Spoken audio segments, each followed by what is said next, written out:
nós, enquanto sociedade, temos oferecido aos adolescentes que estão em conflito com a lei, que têm infracionado aí no nosso país?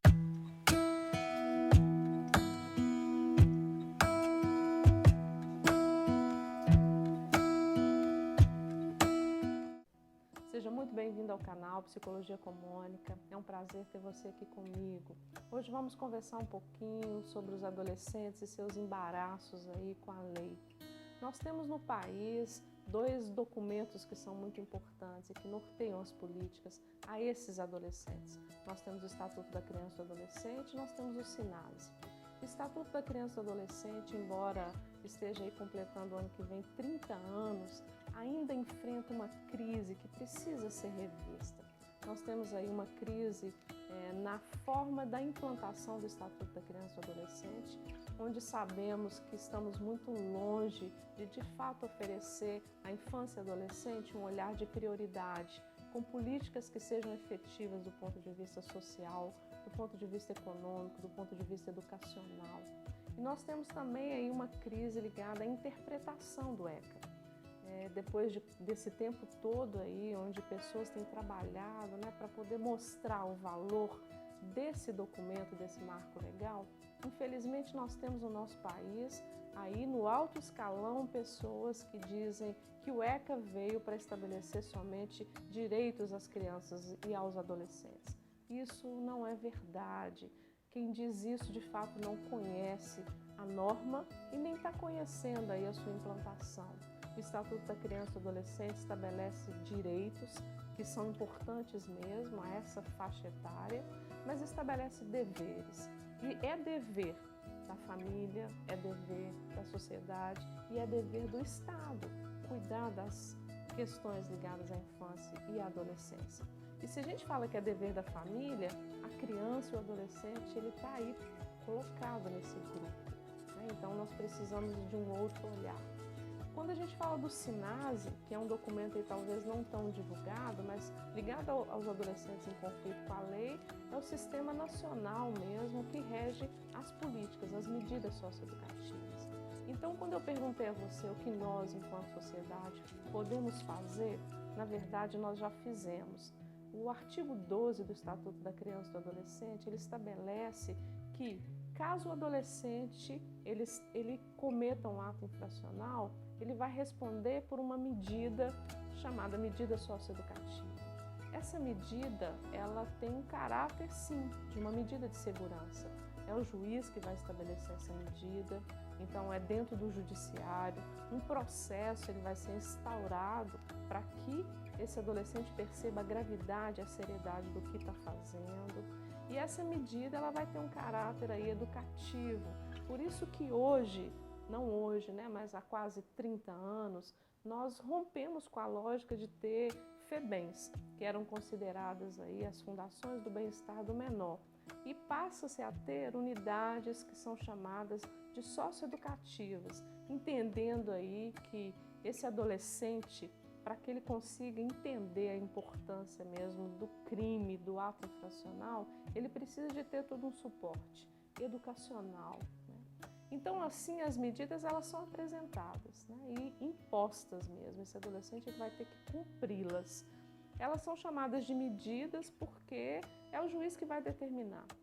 E essa determinação ela vai ser muito ligada também ao ato infracional. O que de errado esse adolescente fez? Se não for algo tão grave, tem uma medida que não é tão severa. Se for algo grave, temos medidas aí mais extremas. As medidas socioeducativas, elas são aí na ordem mesmo, de apresentação. A primeira vai ser o juiz fazer uma advertência a esse adolescente, ao seu familiar, diante de algo errado que ele tenha feito. Então, por exemplo, uma briga mais séria na escola, uma falta de respeito que tenha sido aí mais significativa, pode parar na mão do juiz para que seja dada uma advertência a esse adolescente. Depois da advertência, nós vamos ter a reparação do dano. Então, como exemplo, vamos pensar um adolescente que tenha pichado algum patrimônio público ou mesmo uma propriedade privada, tenha depredado. Então, Reparar o dano vai ser fazer com que esse adolescente pinte o muro da escola, se ele quebrou aí alguma coisa que seja da ordem pública, que ele restitua. Então, assim, implica-se tanto o adolescente quanto o seu familiar. A terceira medida é chamada de prestação de serviço à comunidade. Então, se algo mais grave foi cometido por esse adolescente, o juiz ele vai determinar que esse adolescente ele trabalhe em prol da comunidade, em escolas, em hospitais, em instituições que vão ser parceiras, para que esse adolescente também possa conviver com pessoas e comece a repensar mesmo os seus atos. A quarta medida é chamada liberdade assistida. A liberdade assistida já vai ser um olhar mais atento que o Estado precisa ter para esse adolescente que está cometendo um ato infracional mais sério. Então, a liberdade assistida ela vai ser marcada por um profissional aí da equipe técnica, que pode ser psicólogo, assistente social ou mesmo advogado, que vai ficar como um mediador, que vai acompanhar a vida desse adolescente na família, na escola, vai pensar um pouco o que é que está faltando na vida desse adolescente para que ele se afaste desse lugar mesmo da infração, né? Então, é um tom mais sério dado aí a medida. Caso esse adolescente descumpra, né, a liberdade assistida, pode ser que o juiz ele determine uma medida mais séria ainda. E aí nós estamos no campo de pensar a semi-liberdade. O que seria essa medida? Como o nome diz, esse adolescente, diante de um ato infracional mais sério, ele vai passar a semana inteira numa unidade socioeducativa ou numa casa de semi-liberdade. Ele vai poder ir à escola, ele vai poder às vezes trabalhar, mas ele vai ficar, dormir mesmo a semana toda aí nessas instituições. Só que esse adolescente ele vai poder passar o final de semana na sua casa, entendendo que os laços familiares e os laços sociais, eles são importantes, até para esse adolescente se sentir aí motivado a terminar de cumprir a sua medida e se afastar mesmo, né, desse caminho. A última medida, e a considerada mais severa, é o que nós chamamos de internação. A internação ela só deve ser estabelecida pelo juiz. Crimes, por exemplo, como homicídio, certamente o juiz vai determinar a sua internação. Essa internação ela não pode ultrapassar os 21 anos de idade e nem pode exceder 3 anos, né?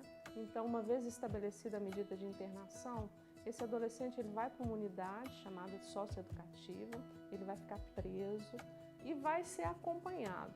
Ali vai ter todo um amparo mesmo, né, do que é necessário. Esse adolescente vai para a escola, que funciona dentro das unidades socioeducativas. Esse adolescente ele vai ser inserido no esporte, em oficinas, ele vai ter acesso a psicólogo, a toda uma equipe que possam, junto com esse adolescente, construindo o que nós vamos chamar de um projeto mesmo, para que ao sair dessas unidades, esse adolescente ele esteja preparado para não mais voltar, né, para essa vida que estava levando ele para esse caminho mesmo da infração. Então, assim, nós temos no nosso país aí políticas que são muito importantes e que são eficazes, né, para que enfrentemos a violência que venha dos adolescentes, para que esses adolescentes também parem para pensar que eles não vão ficar impunes.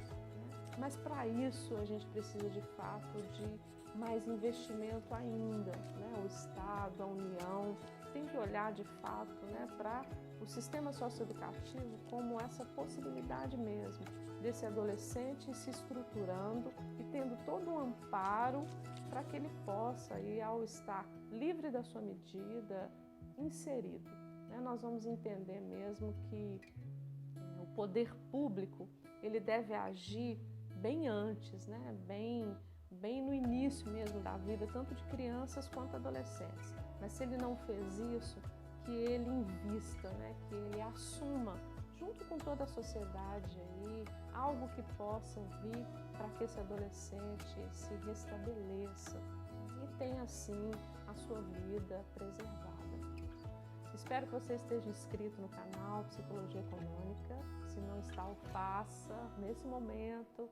Indique o nosso canal aos seus amigos, aos seus familiares. Compartilhe os nossos vídeos. Deixe aqui seu like, deixe também seu comentário. Será um prazer responder a você.